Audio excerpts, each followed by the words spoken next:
if we no longer have Germany as the industrial heart of Europe, that means Germany is no longer the financial hub that makes Europe happen. Remember that the largest chunk of EU funds comes from Germany.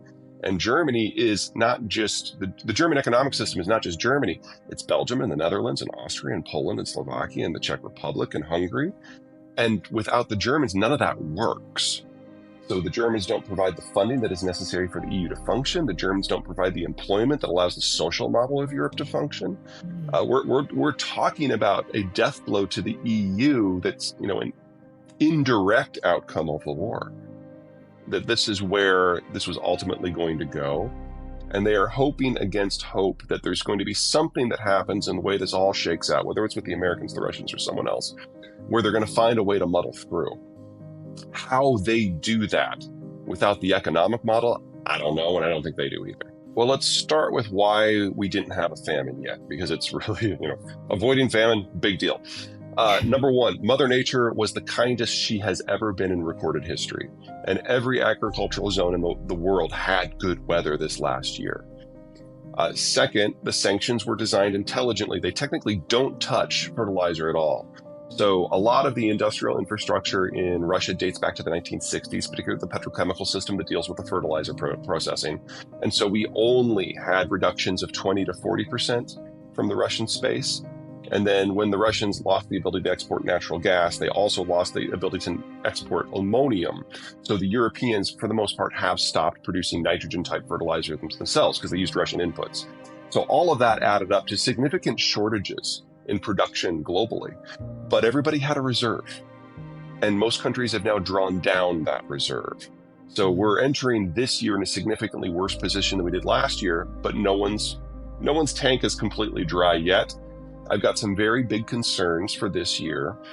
When you're talking about places like Latin America, Sub-Saharan Africa, not the Middle East. So Latin America, Sub-Saharan Africa, South Asia, Southeast Asia, and Australia, none of them have any phosphate and none of them have any potash locally except for like Chile.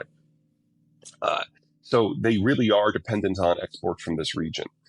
But we've had a year.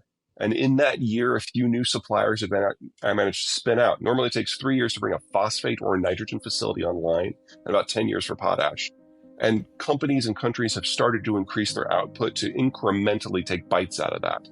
So as long as the Russian stuff doesn't fall off the market in a hot second, this will be relatively contained.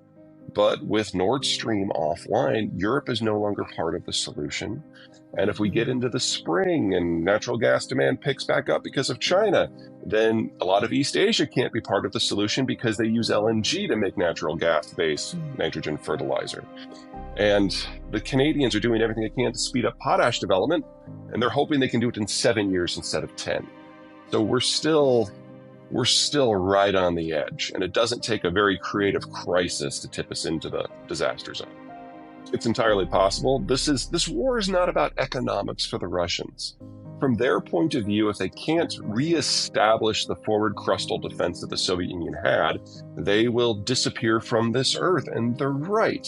Their demographics are terminal. This was always going to be the last century of the Russian ethnicity. And they feel, and I think rightly, that if they can't forward position, then they're going to be fighting internal rebellions at home because probably now 1 in 3 Russian citizens is no longer ethnically Russian. And the non-Russian ethnics have very high birth rates, while the Russian ethnics have very low birth rates. So they really do see this as the twilight of their lives, and they're right. So if we get to a position where the Russians feel that the leverage makes sense, of course they'll do it. But from the European point of view, they're not going to force the issue. Absolutely. And bottom line here, the Russian stuff will all go away and never come back. That's cooked in now.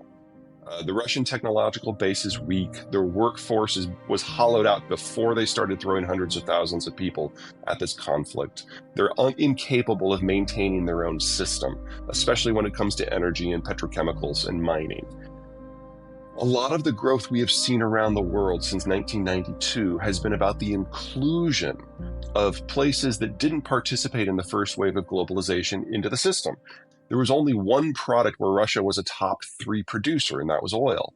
Now they're a top three producer of over 20 different materials that we all use every day. Without the Russians participating eagerly, this will all go away. The question is whether it's this month, this year, this decade. So we all need to prepare for that one way or another. If Putin is not in power, someone very much like him will be. There was a coup in the Soviet period back in 1982. And at that point, the KGB took over, and that was Chernomyrdin and Andropov and Gorbachev.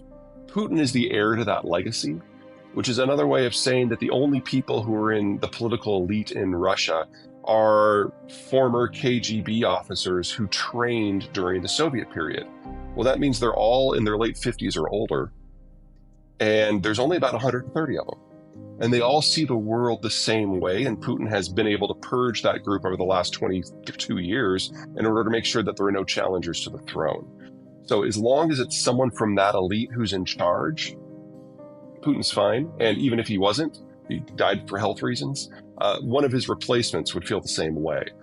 The only way we should expect a political shift is in Russia is if the military defeat is so catastrophic that you get a revolution. That is traditionally how you see political change in the former Soviet world. And we're just not there yet. There's two weak spots here. The first one is on the input side, specifically raw material. So the Russians have one mine that produces 40% of global palladium. There's palladium in every semiconductor. And there is a two-country supply chain system to produce neon, which is used to focus the apertures of the etching lasers. And for that, the first stage is in Russia, and the second stage was in Ukraine in Mariupol, and that's now gone. So that's conservatively half of global neon is gone. So we know we're going to face a semiconductor crunch where we just can't produce the volume we've become used to until we replace those sources from somewhere else. If there was cheap palladium laying around, we would have done that already. And neon, that's a 2 to 3 year period to build out the physical infrastructure to make it happen. The Koreans have started, the Chinese have started, but it's a race against time. So that's problem one. Problem two is that there's not just one kind of semiconductor, so it gets kind of hairy really quickly. But let's start on the high end because that's what everybody is concerned about. There are over 6,000 firms globally that are involved in semiconductor fab facilities for the 10 nanometer and better chips. 5,000 of them are involved with a company called ASML, which is a Dutch firm that does the lithography. Most of those 5,000 firms have no global competition. They're highly specialized. They do one thing for ASML, and most of them only have ASML as a customer. See where I'm going here? You miss a few of those pieces, and ASML in its current form cannot function. Now, I am a huge fan of ASML. I think it is the world's best company. Whether it's quality control, managing their supply chain, the technical innovation, the corporate secrecy. Oh my God, they're so good at that. But they are the only company on the planet that makes the lithography machines, which are the most sophisticated machines humans build, for every single one of the fabs that produces the 10 nanometer and better chips. So one piece of that constellation falls out and the whole thing stops. So we don't need a war over Taiwan for this to break down. We need to rebuild the ecosystem in a more sustainable way. And since there are so many pieces to that, this is a multi-year process. So we should count on losing the leading edge chips on a global basis. On the low end, 90 nanometer and worse, the analog chips, the Internet of Things chips, that is 70, 80% within the Chinese system. We should count on losing those too. Now, everything in the middle, the 90 to the 10, like the workhorse chips, most of what we need to do the things that we consider necessary, whether it's aerospace, computers that are not servers, that system is more redundant. That system has more players that have more backup, and there's more competition across the space. I actually think that general area will be fine. But if you want to do Internet of Things, if you want to do electric vehicles, if you want to do automated driving or AI, that we need to write off for a few years. And that is going to be very difficult to build back at scale. Right. But in the worst case scenario, and I don't get to say good news very often, so please take this to heart. Most of the functionality that we have now in our vehicles, in our automation systems, in our aerospace, and our computing, most of that is not as good as the 10 nanometer chips. So some of the newer phones are 10 nanometer or better, but most of them are 10 nanometer or worse. So we might have to take a bit of a breather, but most of what we have now will continue to work. It's just that the pace of improvement is going to slow considerably.